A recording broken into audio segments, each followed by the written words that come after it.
জ্বালানি তেলের দাম কবে কমাবে অন্তর্বর্তী সরকার? বিপিসির প্রক্ষেপণ ছিল ব্যারেল প্রতি প্রায় $122, এখন গড় দাম $80 আশেপাশে।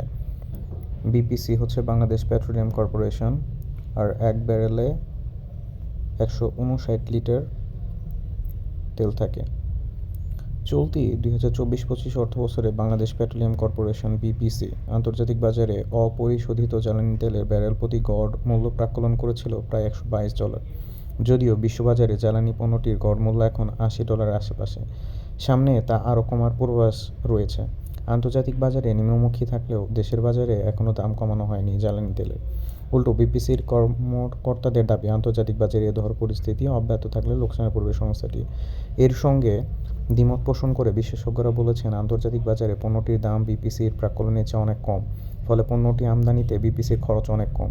কিন্তু রাষ্ট্রায়ত্ত প্রতিষ্ঠান হিসেবে বিপিসি ভোক্তার কাছে সাশ্রয়ী মূল্যে জ্বালানি তেলের পরিবর্তে মুনাফায় মনোযোগ দিচ্ছে বেশি। তাদের লাভ লোকসানের প্রাক্কলন নিয়ে রয়েছে অস্বচ্ছতার অভিযোগ। অন্তর্বর্তী সরকারের উচিত হবে বিগত সরকারের আমলের এই চর্চা থেকে বেরিয়ে জনসাধারণের জন্য সুলভ জ্বালানি তেল প্রাপ্তির বিষয়টি নিশ্চিত করা। গত অর্থবছরে সংশোধিত বাজেটে বিপিসি জ্বালানি তেলের ব্যারেল প্রতি আমদানি মূল্য প্রাক্কলন করেছিল $128.34। যদিও অর্থবছরের মার্চ পর্যন্ত হিসাবে দেখা গেছে ব্যারেল প্রতি আমদানিতে সংস্থাটি খরচ করেছে $103 কিছু বেশি। এ সময় জ্বালানি তেল বিক্রি করে বিপিসি নিট মুনাফা করেছে $3,841 কোটি টাকা। চলতি 2024-25 অর্থবছরে বাজেটে ব্যারেল প্রতি অপরিশোধিত জ্বালানি তেলের আমদানি মূল্য প্রাক্কলন করা হয়েছে $121.91। যদিও আন্তর্জাতিক বাজারে পণ্যটির প্রধান দুই বাজার আদর্শ ব্রেন্ট এবং ওয়েস্ট টেক্সাস ইন্টারমিডিয়েট বর্তমানে কেনাবেচা হচ্ছে যথাক্রমে $81 এবং $77, আর পরিশোধিত জ্বালানি তেলের ব্যারেল প্রতি দাম এখন $116। এ সময়ে সংস্থাটি অপরিশোধিত জ্বালানি তেল আমদানিতে খরচ কমেছে আগের অর্থবছরের তুলনায় 17% বেশি। যদিও বিপিসির দাবি, আন্তর্জাতিক বাজারে এখন যে দামে জ্বালানি তেল বিক্রি হচ্ছে তাতে সংস্থাটি ব্রেক ইভেনেও নেই। দাম এ পর্যায়ে স্থিতিশীল থাকলে আগামী অর্থবছরে বিপিসির কিছুটা লোকসানও হতে পারে। সংস্থাটির চেয়ারম্যান মোহাম্মদ আমিনুল আহসান বণিক বার্তাকে বলে, আন্তর্জাতিক বাজারে জ্বালানি তেলের বর্তমানে যে দাম রয়েছে এই দাম স্থিতিশীল থাকলে ফর্মুলা অনুযায়ী বাজারে জ্বালানি তেল বিক্রি করলে তাতে অর্থবছরের শেষে বিপিসির কিছুটা লোকসান হবে। জ্বালানি তেলের দাম কমানোর সুযোগ আছে কি না এই প্রশ্নের জবাবে তিনি বলেন, আপাতত যে দাম রয়েছে সেটি বিদ্যমান থাকবে। বিপিসির কাছ থেকে জ্বালানি বিভাগ একটা মতামত নেয়, নিয়ম অনুযায়ী আমরা সেটি দিয়ে যাব। এরপর সরকার যা সিদ্ধান্ত নেবে সেটাই হবে। যদিও বিপিসির এই দাবির সঙ্গে ভিন্নমত পোষণ করে বিশেষজ্ঞরা বলেছেন, জ্বালানি তেল আমদানিতে প্রতি অর্থবছর বিপুল পরিমাণ লোকসানের কথা বিপিসির বাজেটে উল্লেখ করা হয়। এসব হিসাবের ভেতরে বিভিন্ন খরচ অন্তর্ভুক্ত করা হয়, পরে জ্বালানি তেলের দামের সঙ্গে যোগ করা হলে তা ভোক্তার ওপর গিয়ে পড়ে। বিগত 2023-24 অর্থবছরে $3,841 কোটি টাকা মুনাফা করেছে বিপিসি, অথচ ওই অর্থবছরের লোকসানের প্রাক্কলন ছিল $10,000 কোটি টাকার ওপর। এর আগে জ্বালানি তেলের বিক্রিতে বিপিসি 2022-23 অর্থবছরের লোকসানের প্রাক্কলন ছিল $7,985 কোটি টাকা, অথচ অর্থবছর শেষে হিসাব করে দেখা যায় $4,885 কোটি লাভ করেছে। চলতি 2024-25 অর্থবছরে জ্বালানি তেল বিক্রি করে $5,563 কোটি টাকা লোকসানের প্রাক্কলন করেছে বিপিসি, যদিও বাস্তব চিত্রে তাদের প্রাক্কলন সম্পূর্ণ বিপরীত। বিপিসির জ্বালানি তেলের স্বয়ংক্রিয় মূল্য নির্ধারণ প্রক্রিয়ায় মোট 10 ধরনের খরচ ধরা হয়। রিফাইনারি থেকে ভোক্তা পর্যায়ে তেল পৌঁছাতে বিপিসির উন্নয়ন তহবিল, বিপণন প্রতিষ্ঠানকারী মার্জিন, পরিবহন তহবিল, ডিলার এজেন্ট কমিশন সহ নানা খরচ রয়েছে।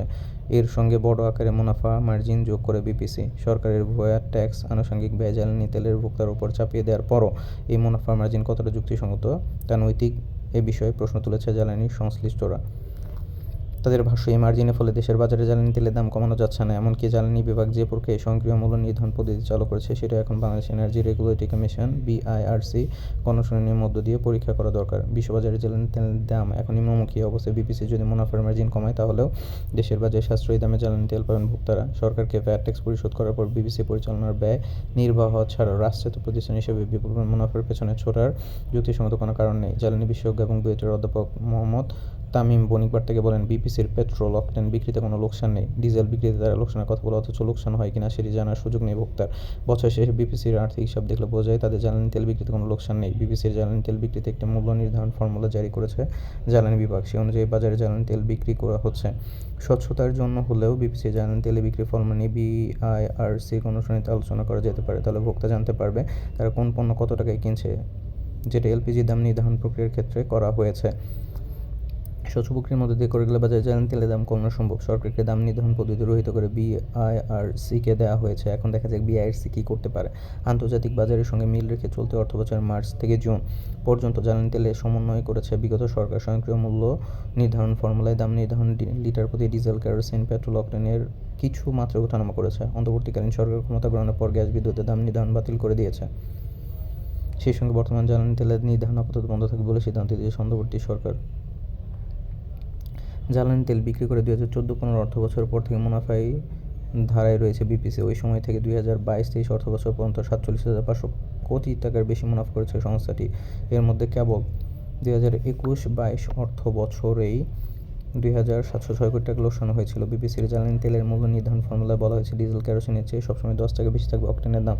যদিও বাজারে এখন ডিজেল বিক্রি হচ্ছে প্রতি লিটার 107 টাকায় 75 পয়সা, আর অকটেন বিক্রি হচ্ছে লিটার প্রতি 131 টাকা। এতে ডিজেলের দাম বেশি রাখা হচ্ছে 23 টাকা। এই বিষয়ে জ্বালানি বিভাগ সংশ্লিষ্ট দুজন ঊর্ধ্বতন কর্মকর্তার বক্তব্য, অকটেন এবং পেট্রোল বিপিসির কোনো লোকসান নেই। ডিজেলের লোকসান হলেও সেটি পেট্রোল অকটেন থেকে পুষিয়ে নেওয়া হচ্ছে। এর আগে 2022-23 অর্থবছর অনুমোদিত বাজেটে 3,364 কোটি টাকা লোকসানের প্রাক্কলন করেছিল বিপিসি। পরে সংশোধিত বাজেটে তা আরও বাড়িয়ে 7,985 কোটি টাকা দেখানো। অথচ জ্বালানি তেল বিক্রি করে ওই অর্থবছরের শেষে সংস্থাটি কর পরবর্তী মোট মুনাফা হয়েছিল 6,296 কোটি টাকা, আর কর পরবর্তী নিট মুনাফা হয় 4,586 কোটি টাকা। এ সময় সরকারি কোষাগারে আমদানি শুল্ক, ভ্যাট, লভ্যাংশ, আয়কর, বিভিন্ন খাতে মোট 15,492 কোটি 65 লাখ টাকা জমা দিয়েছে বিপিসি। 2023-24 অর্থবছরের শুরুতে জ্বালানি তেল বিক্রি করে বিপিসি লোকসানের প্রাক্কলন 10,000 কোটি টাকা হলেও অথচ সংশোধিত বাজেটে অর্থ মন্ত্রণালয় জানিয়েছে 3,000 কোটি টাকা মুনাফা হবে সংস্থাটি।